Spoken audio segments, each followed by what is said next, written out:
सभी भक्तजनों को जय श्री कृष्ण। श्री कपिल भगवान ने कहा, माता जी, जहाँ तहाँ से भयंकर हिंसावृत्ति के द्वारा धन संचय कर कर यह ऐसे लोगों का पोषण करता है जिनके पोषण से नरक में जाता है। स्वयं तो उनके खाने पीने से बचे हुए अन्न को ही खाकर रहता है। बार बार प्रयत्न करने पर भी जब इसकी कोई जीविका नहीं चलती तो यह लोभवश अधीर हो जाने से दूसरे के धन की इच्छा करने लगता है।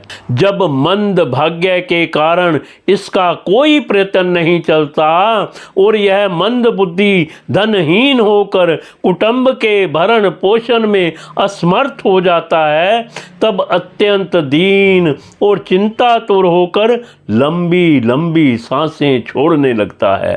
बार बार इसे अपने पालन पोषण में असमर्थ देखकर वे स्त्री पुत्र आदि इसका पहले के समान आदर नहीं करते। जैसे कृपण किसान बूढ़े बैल की अपेक्षा कर देते हैं, फिर भी इसे वैराग्य नहीं होता। जिन्हें उसने स्वयं पाला था वे ही अब उसका पालन करते हैं। वृद्धावस्था के कारण इसका रूप बिगड़ जाता है, शरीर रोगी हो जाता है, अग्नि मंद पड़ जाती है, भोजन और पुरुषार्थ दोनों ही कम हो जाते हैं। वह मरणोन्मुख होकर घर में पड़ा रहता है और कुत्ते की भांति स्त्री पुत्र आदि के अपमान पूर्वक दिए हुए टुकड़े खाकर जीवन निर्वाह करता है। मृत्यु का समय निकट आने पर वायु के उत्क्रमण से इसकी पुतलियां चढ़ जाती हैं। श्वास प्रवास की नलिकाएं कफ से रुक जाती हैं। खांसने और सांस लेने में भी इसे बड़ा कष्ट होता है तथा कफ बढ़ जाने के कारण कंठ में गुरगुराहट होने लगती है।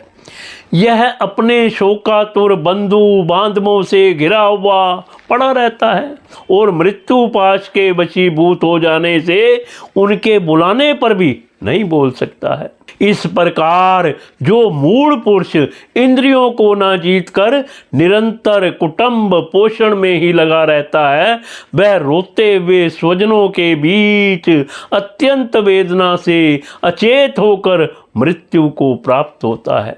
इस अवसर पर उसे लेने के लिए अति भयंकर और रोष युक्त नेत्रों वाले जो दो यमदूत आते हैं, उन्हें देखकर वह भय के कारण मल मूत्र कर देता है।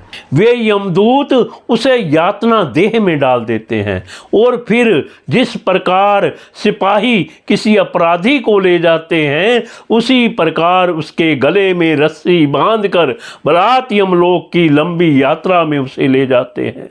उनकी घुड़कियों से उसका हृदय फटने और शरीर कांपने लगता है। मार्ग में उसे कुत्ते नोचते हैं।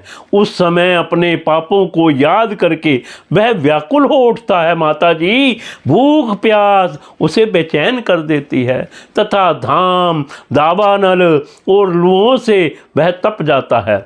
ऐसी अवस्था में जल और विश्राम स्थान से रहित उस तप्त बालूकमय मार्ग में जब उसे एक पग आगे बढ़ने की भी शक्ति नहीं रहती, यमदूत उसकी पीठ पर कोड़े बरसाते हैं।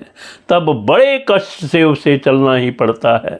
वह जहाँ तहाँ थक कर गिर जाता है, मूर्छा आ जाती है, चेतना आने पर फिर उठता है। इस प्रकार अति दुखमय अंधेरे मार्ग से अत्यंत क्रूर यमदूत उसे शीघ्रता से यमपुरी को ले जाते हैं। यमलोक का मार्ग 99,000 योजन है। इतने लंबे मार्ग को 2-3 मुहूर्त में तय करके वह नरक में तरह तरह की यातनाएं भोगता है। वहां उसके शरीर को धधकती लकड़ियों आदि के बीच में डालकर जलाया जाता है। कहीं स्वयं और दूसरों के द्वारा काट काट कर उसे अपने ही मांस खिलाया जाता है। यमपुरी के कुत्तों अथवा गिद्धों द्वारा जीते जी उसकी आंतें खींची जाती हैं। सांप, बिच्छू और डांस आदि डसने वाले तथा डंक मारने वाले जीवों से शरीर को पीड़ा पहुंचाई जाती है। शरीर को काट कर टुकड़े टुकड़े किए जाते हैं, उसे हाथियों से चरवाया जाता है, पर्वत शिखरों से गिराया जाता है अथवा जल या गड्ढे में डालकर बंद कर दिया जाता है।